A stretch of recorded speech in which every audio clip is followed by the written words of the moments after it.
আমরা সবাই আপাত দৃষ্টিতে বাহ্যিক সৌন্দর্যের উপরই বেশি গুরুত্ব দিই।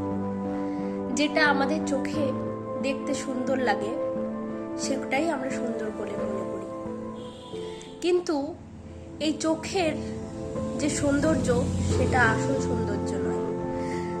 দেখতে হবে তার কতটা গুণ আছে। যেমন আপনাদেরকে আমি একটা উদাহরণ দিই, একটা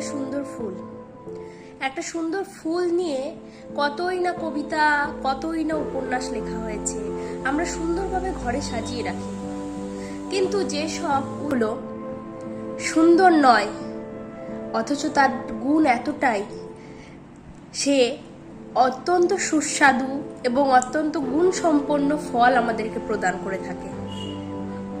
তাহলে আমাদের বাহ্যিক সৌন্দর্যের পেছনে ছুটলে হবে না, দেখতে হবে তার কতটা কার্যকারিতা আছে, সে কতটা গুণ